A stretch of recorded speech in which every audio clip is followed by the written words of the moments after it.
Bakit kayo lumabas ng eskwelahan? Gapon nahihiya po kami. Nahiya kayo na ang baon nyo ay asin? Opo. Sabi ko, ulam muna nila asin papasok sa school. Nilalagnat po ako nun nung kumain po kami. Nitaste na po namin yun. Para may makakain lang po. Sakit po. Sila po kasi nasa sarap ng pinakain po. Chrislyn, Ryzen, ako si Kuya SB. Kumusta kayo?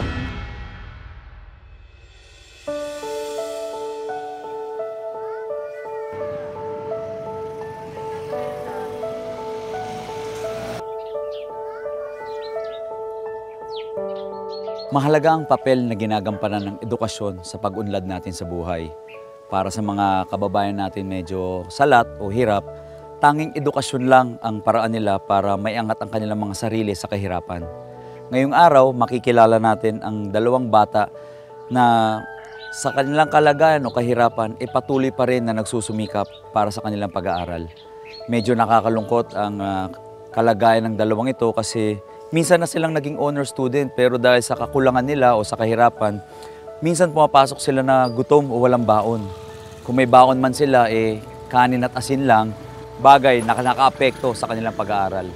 Tara, kilalanin natin si Chrislyn at Ryzen. Ako si SB, Sam Versosa. Lumaki sa hirap, nag-aral at nagsumikap. Kaya ngayon, nais kong ibalik ang oportunidad at pag-asa sa mga taong nangangailangan at nangangarap magbago ang buhay.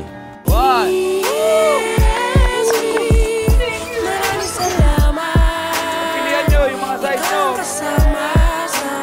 Bibigay pa kami sa'yo na. Ako si SB, Sam Versosa.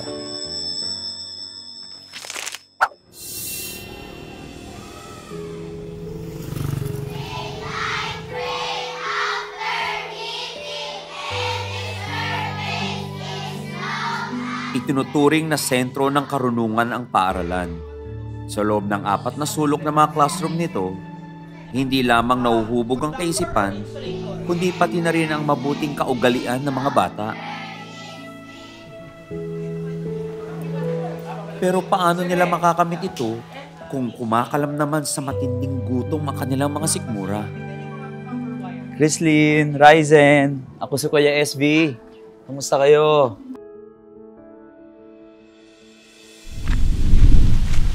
Matyaga, masiyahin, at masipag. Ganyan may sasalarawan ang magkapatid na sina Chrislyn Joy at Ryzen Villanueva. Kasalukuyang nasa grade 4 ang magkapatid. Grade 6 na dapat si Chrislyn ngayon, subalit nahinto siya sa pag-aaral dulot ng pandemya. Aktibong lumalahok sa klase ang magkapatid na Villanueva. Punong-puno ng pagkamangha at determinasyon ng kanilang mga mata sa tuwing may natututunan bagong kalaman. Pero sa likod ng kanilang inosenteng mga ngiti, ang isang malungkot na kalagayan na pilit nilang ikinukubli. Alam nyo, napanood ko yung video nyo nag-viral. Nakita ko na kumakain kayo ng asin sa labas ng eskwelahan. Kwentuhan nyo naman ako, ano bang nangyari doon? Ayun po yung time na wala pong trabaho yung papa ko po. Tapos po nun, di ayun po yung naibaon namin. Hindi na po kami dito kumain sa school. Doon na lang po sa puno, sa ilalim ng puno ng bayabas. Bakit kayo lumabas ng eskwelahan? Gapon nahihiya po kami.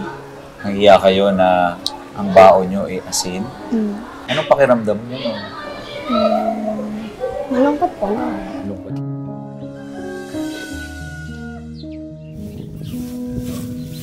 Hindi kailanman itinanggi ni Flor de Liza Villanueva, nanay nila Ryzen at Chrislyn Joy, ang mapait na estado ng kanilang buhay.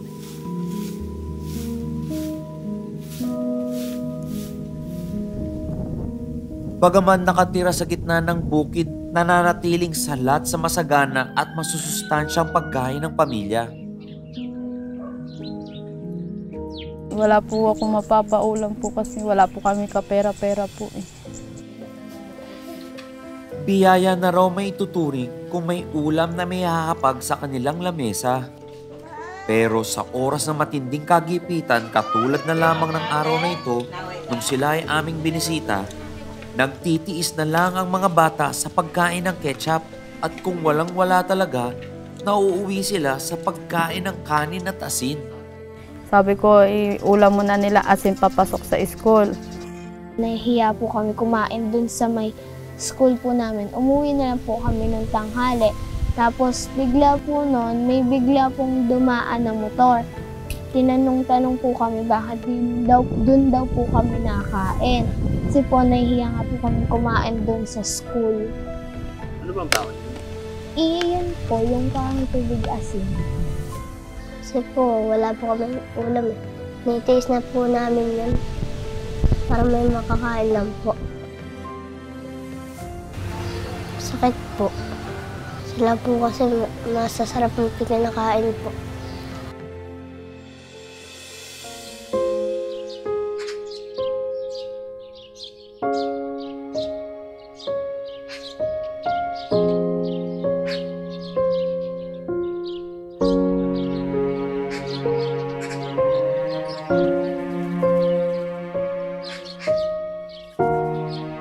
Mahusay at masikap pagdating sa kanilang pag-aaral ang magkapatid na Villanueva. Sa katunayan, naparangalan na rin sila bilang mga honor student noon. Pero kapansin-pansin daw ang pagbaba ng kanilang mga grado at level ng partisipasyon sa tuwing kumakalam ang kanilang mga sikmura. Sa kabila ng kanilang kalagayan sa buhay ay tunay namang pinagpapatuloy nila ang kanilang pag-aaral at nagsusumikap na makatapos sa kanilang pag-aaral. Madalas ding nagkakasakit sila Chrislyn Joy at Ryzen sa tuwing kanin at asin lang ang laman ng kanilang mga tiyan.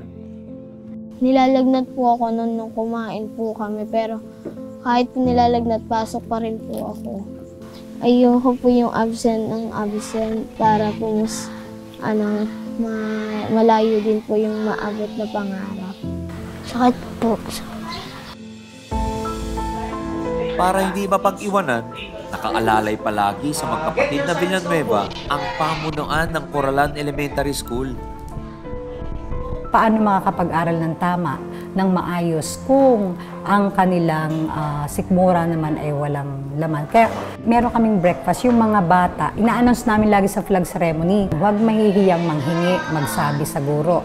Alam namin ang estado ng bata, pati buhay. Nilulook forward talaga namin ang school-based feeding program. So, nai-utilize namin. At aware kami dun sa situation ng dalawang bata. Sila yung masaya dito sa school, according to the teachers. Kasi nga, natutulungan sila somehow ng food assistance. Yung maitutulong talaga ng teachers dito, talagang merong big heart sa mga bata dito.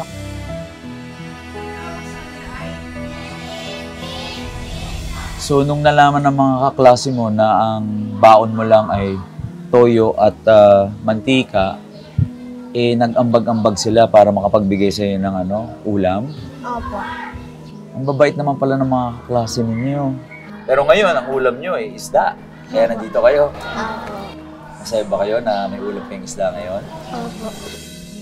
Kumakalam man ang kanilang mga sikmura, taas noo pa rin nagsusumikap sa pag-aaral sila Chrislyn Joy at Ryzen, maabot lang ang kanilang mga pangarap para maiahon ang kanilang pamilya sa kahirapan. Anong pangarap mo paglaki nyo? Ako po yung teacher. Gusto mo maging teacher, Chrislyn? Ikaw, Ryzen, anong pangarap mo? Ano po? Vlogger. Vlogger! So, napakaganda ng mga pangarap ninyo. Kaya ako, ang payo ni Kuya SB sa inyo, mag-aral kayong mabuti. Pag naging teacher ka at naging vlogger ka, lahat ng mga natutunan mo sa eskwelahan, magagamit mo sa iyong kinabukasan.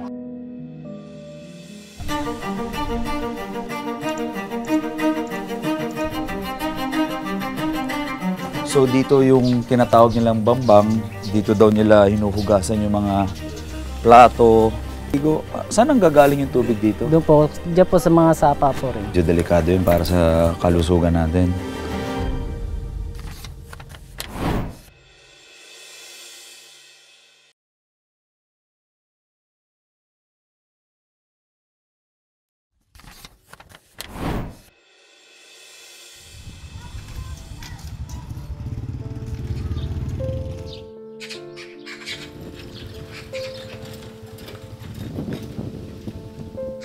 nakikitira lang sa bahay ng isang kaibigan ni Flor de Liza ang pamilya Villanueva. Bagaman may bubong na masisilungan, salat pa rin sila pagdating sa ilang esensyal na pangangailangan tulad ng kuryente at malinis na tubig. Pero sa kabila ng mga kakulangan, mas mabuti na raw ang lagay nila ngayon kaysa noon. Kami po nakatira dati po doon sa Bukol po. Kaya po yung aming tinitira po doon maliit lang po. Naaawa po ako sa mga bata po na ginagalis na po yung mga paa. Ang gawa po katabi namin ng baboy po. Mahirap po. Hindi po rin po kami walang kuryente. Malayo pong igiban. Kaya mahirap po yung dating dinanas po namin kasi ngayon. Pangalawang asawa na ni Flor si Darwin Espiritu. Matapos humiwalay sa unang asawa, si Darwin na ang tumayo bilang ama para sa magkapatid na sina Ryzen at Chrislyn Joy. Maghanap po siya ng trabaho niya po para may panggastos po kami sa araw-araw. Kaya po siya nagpapaayos po ngayon ng bike po para mag-ikot po papuntang bayan po. Alam ni Darwin ang hirap na pinagdaanan ng pamilya Villanueva bago siya naging bahagi nito. Kaya naman, pilit siyang nagsusumikap upang mapunan ang mga naging pagkukulang ng dating asawa ni Flor. Ayoko nakikita yung mga batang ganyan. Nakikita ko ganyan. Para din ako nahihirapan.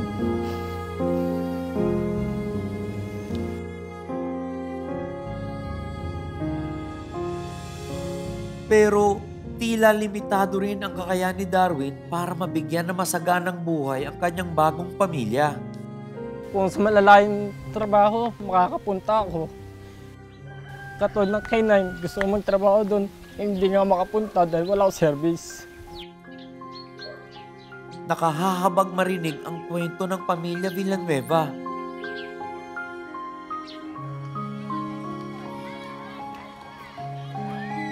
Kaya kasama nila Chrislyn Joy at Ryzen, pinuntahan ko ang kanilang abang tahanan para makita sa personal ang kondisyon ng kanilang pamumuhay at para na rin makapagpaabot ng karampatang tulong sa kanila.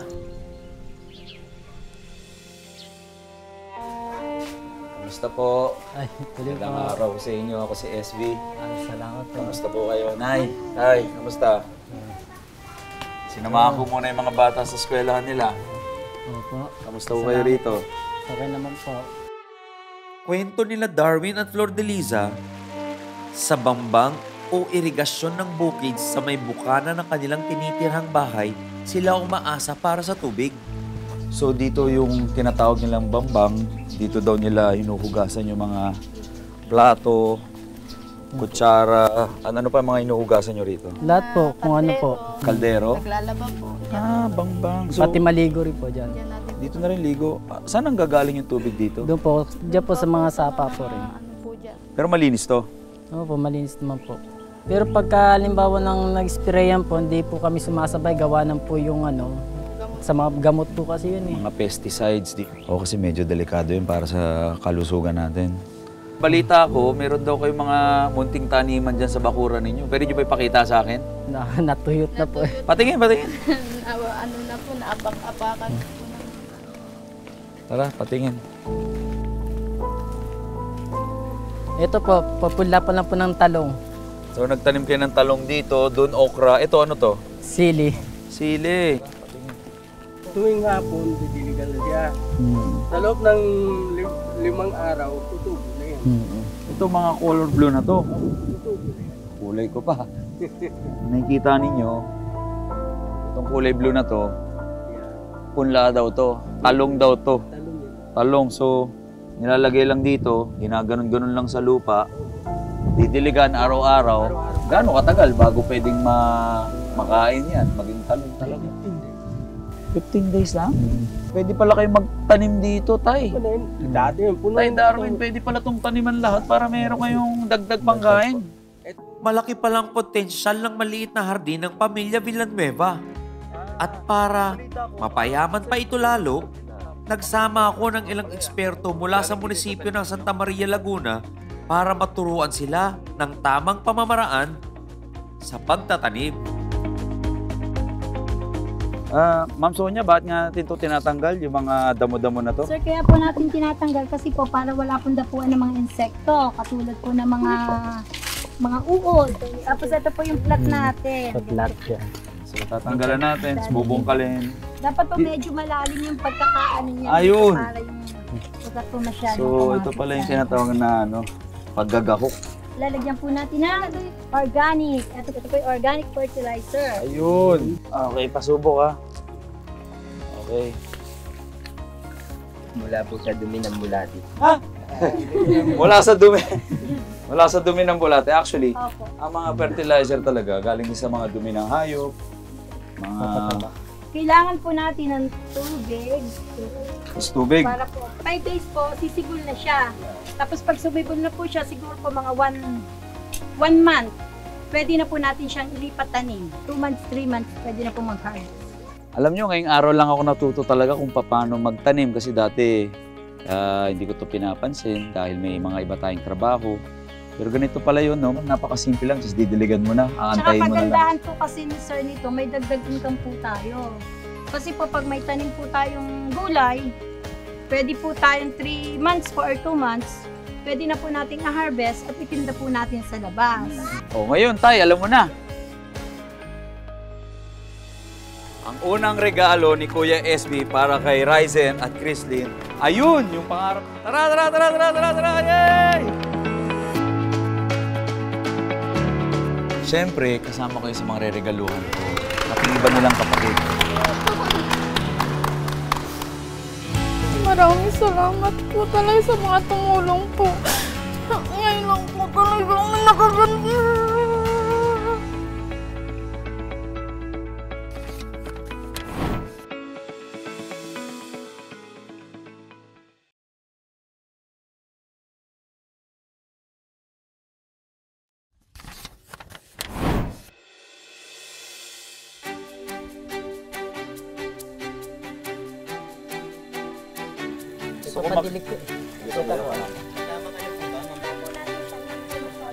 Matapos ang maturuan ng tamang paraan ng pagtatanim ng gulay, nagpahinga muna kami ng pamilya Villanueva. At dahil talagang napakasariwa ng hangin at napakaganda ng tanawin dito sa bukid, minabuti naming magninindal sa kanilang bakuran. Merienda lang, pansit at tinapay lang naman. Okay na mga bata. Hangin dito. Ito ang kakaiba sa mga nakakamiss sa mga probinsya eh. Pag dumadalaw ako sa mga ganitong lugar, kahit ganong init, presko tayo, no? Palaman sa tinapay.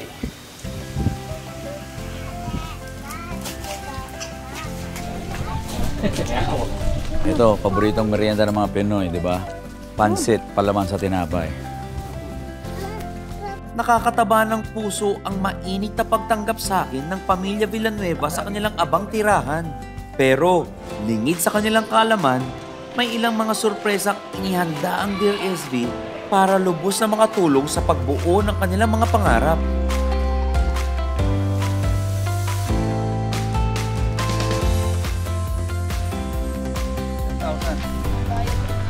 Oh, alam niyo ba kung nasan kayo?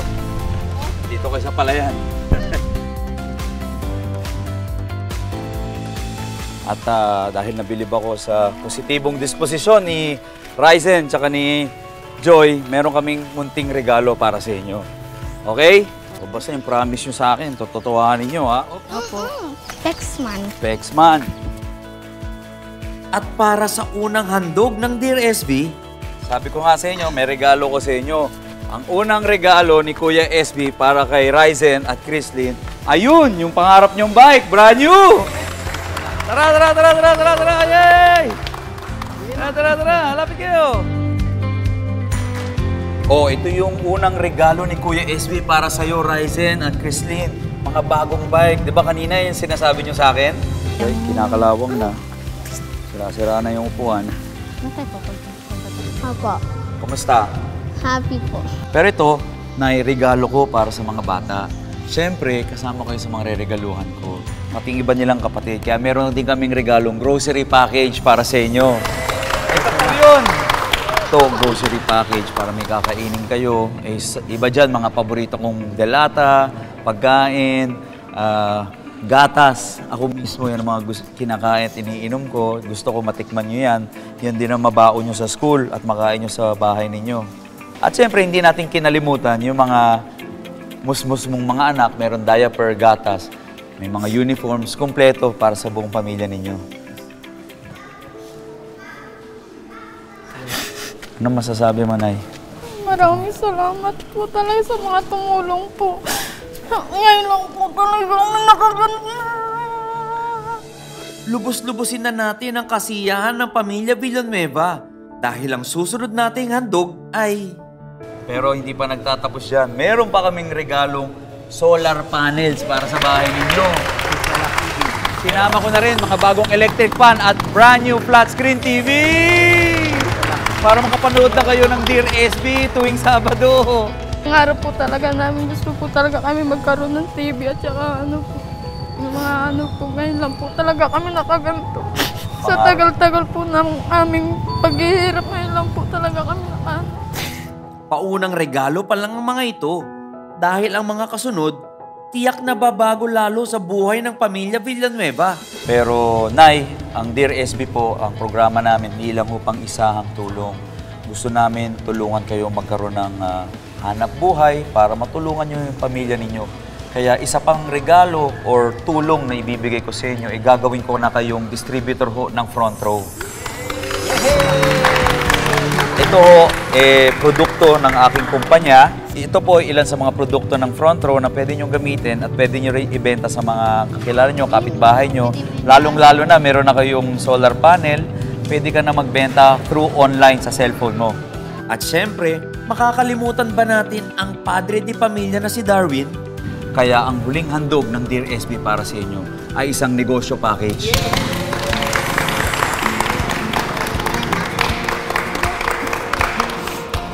So, ito tayo, yung negosyo card na handog ng Dear SB para sa inyo.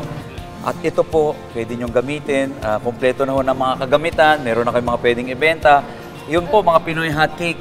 Pwede nyong ibenta sa tapat ng school o kung saan-saan man dito sa bayan na talagang magugustuhan ng mga kababayan natin dito. Ito po yung handog ng Dear SB para sa inyo. Ano sabi mo, Tay? At least may pagtutunguhan yung pag-iikot ko. Hindi ka na basta mag-iikot dito, Tay, para maghanap ng trabaho kasi meron ka ng negosyo kasama sa pag-ikot mo.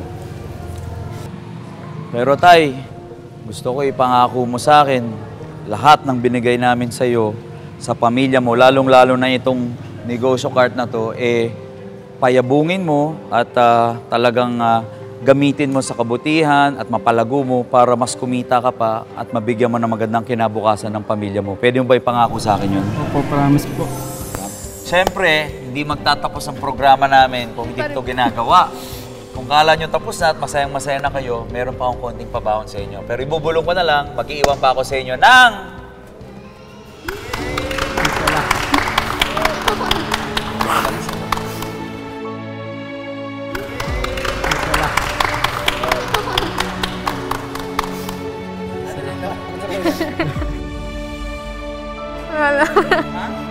Masaya lang po.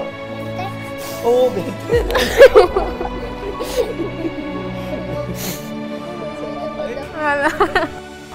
Masaya lang po.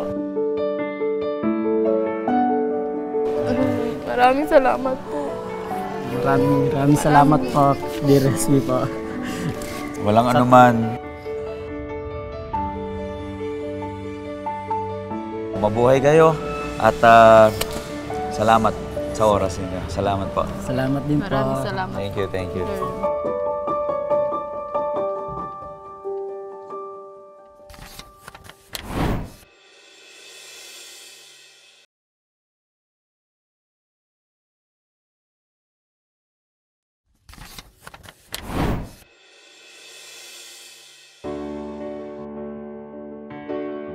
Karapatan ng bawat tao ang mamuhay ng masigla at marangal.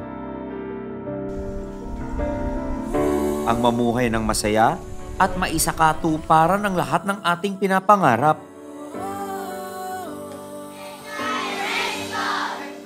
Mahalagang susi ang edukasyon upang maiahon ninuman ang kanilang sarili mula sa kahirapan, patungo sa kanilang mga ambisyon sa buhay.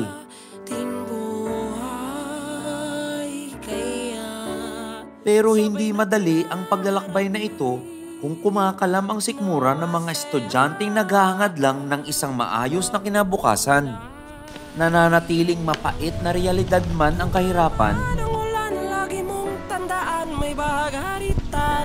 marami pa rin ang bukas palad na tumutulong sa mga salat at nangangailangan.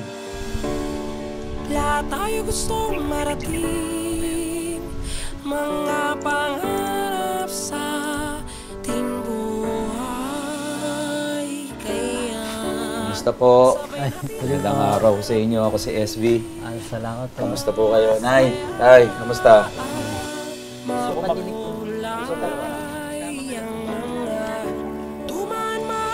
Meron kaming munting regalo para sa inyo. Okay? Ayun, yung pangarap nyong bike, brand new!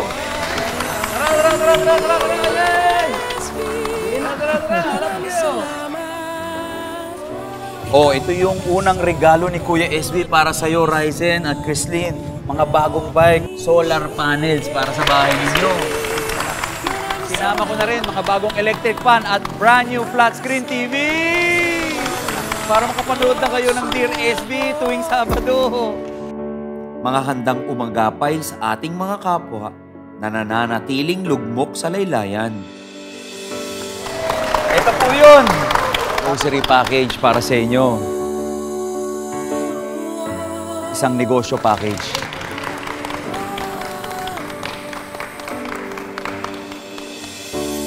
Dahil sa huli, nasa kanilang mga kamay pa rin ang takbo ng kanilang kapalaran at daan patungo sa isang masaganang kinabukasan. Muli, ako si SB, Sam Versosa. Salamat, DSSB! At ito ang Dear SB. Talaga nag-aral, maraming salamat.